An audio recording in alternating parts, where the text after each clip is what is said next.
Let's move on to Mike Babcock. The big story right now, apparently the Detroit Red Wings are going to sign Mike Babcock. We all thought, or at least some of us thought, he was going to end up in Toronto. As he said, here's my big question, and then you can continue.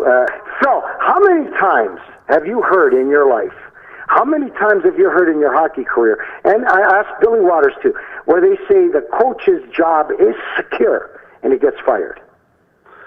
100,000 times, not 100,000, but 1,000 times anyway. Yeah, but you've heard it many times. So here's my question. Is Babcock signed, yes or no? This is his last year of his contract. He's a free agent. Did he sign? Did he sign the fucking contract? Yes, he signed the effing contract to the end of this year. That's it. No more. He's a free agent. He hasn't renewed the contract. He signed the contract. They haven't announced it. Well, there's another story. Bob Duff wrote the story. He's a very credible reporter, Frank. Believe what you will. And you remember when we started talking all about this, there was one premise, and that is that Ilitch would not pay Mike Babcock, which he had privately shared with friends, the demand to be the highest paid coach in the NHL. That's true. And it's not that. So that's 100% true, Billy.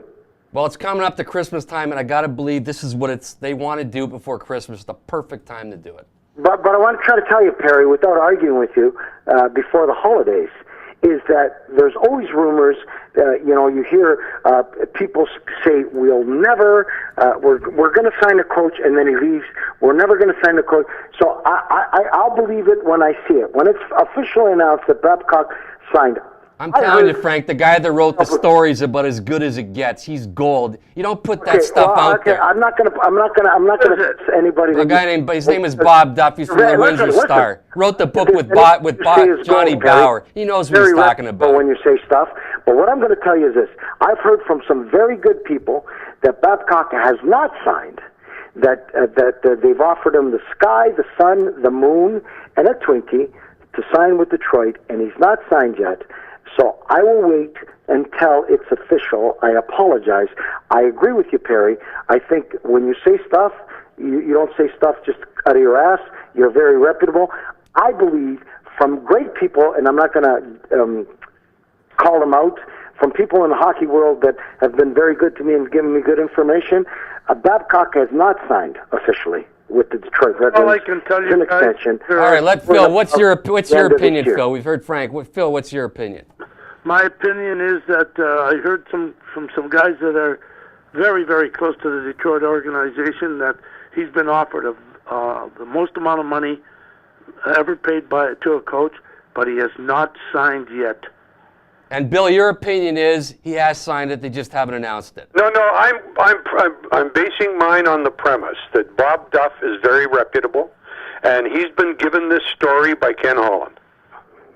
And I'm telling you from some great... I know that. They haven't announced it, but he wouldn't embarrass himself by printing it if it weren't done. And so am I going to call Frank a liar? He's not.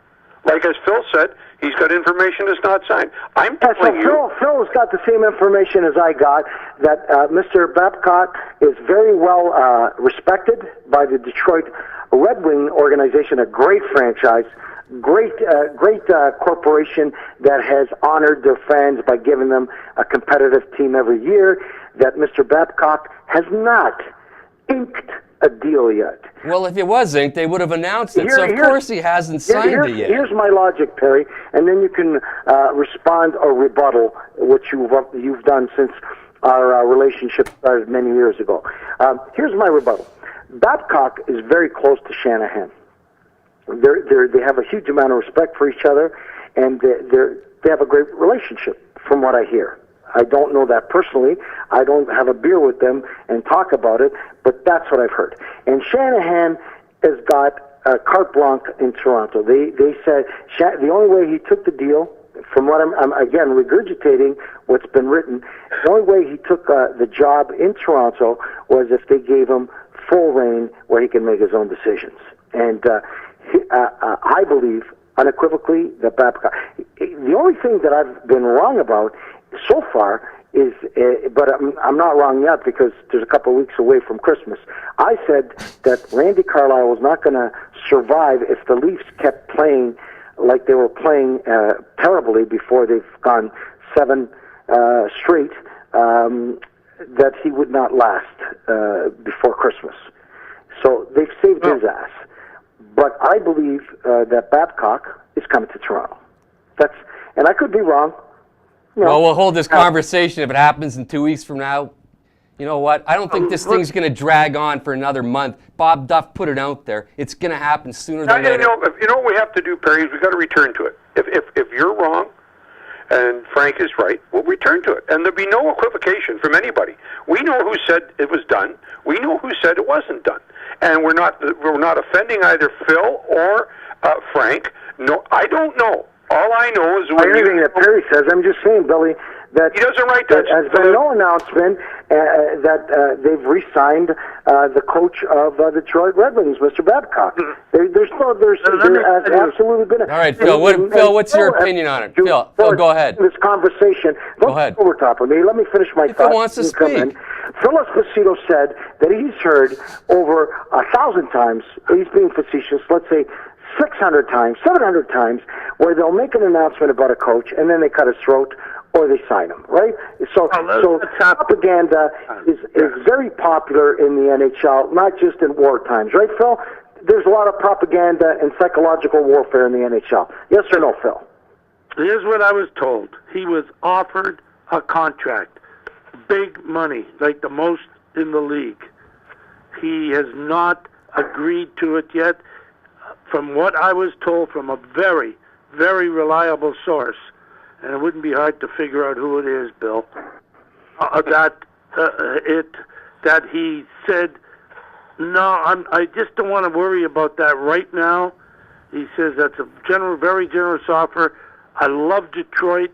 The team, look what the way the team has responded with Paul this year and Tony Granato. And I can tell you that if he accepts it, it will be announced probably around New Year's, I think, Christmas, New Year's. If he has not and didn't take that, there's no doubt in my mind he's going to Toronto, because Randy Carlyle has got this last year left, or he's got one more year. They give him one extension, which is severance pay. But Babcock is pretty happy in Detroit from his family standpoint and everything else, but those kids are growing and going. And I think Maple Leafs will give him $5 million. What do you think, Bill? No, I was thinking 4, but I don't know if it's going to be a bidding contest, what it's going to be. I think that if they're going to pay him that kind of money, Phil, they should make him director of player personnel and head coach. Make him stand up. If the Leafs continue to play like they're playing right now, you would still go ahead. If you're the Leaf organization, the team's playing well, and they continue to go like this, you would still go after Babcock. 100 billion %, 1,000,000%, 1,000,000%. It's not going to happen until after the season, Perry. No matter I'm saying what. What's going to happen is Babcock going to sign? Is they going to announce it before New Year's, or are they going to let it drag on now that the cat's out of the bag? Well, you know what? You know what happened, Phil, and you remember this.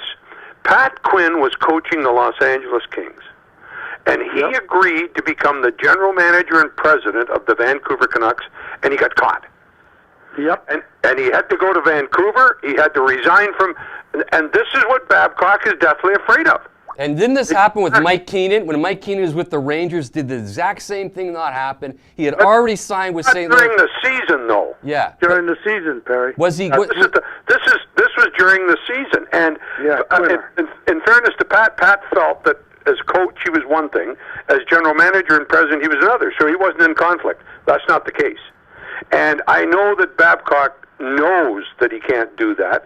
I know that Babcock wants to get as much as he can, and I don't, Phil might be right. It might be a $5 million ticket, but it's going to be at least 4. And every other coach is watching it right now, because he is going to set the standard right now. If he can get that gold contract, it automatically elevates every other coach's bargaining position.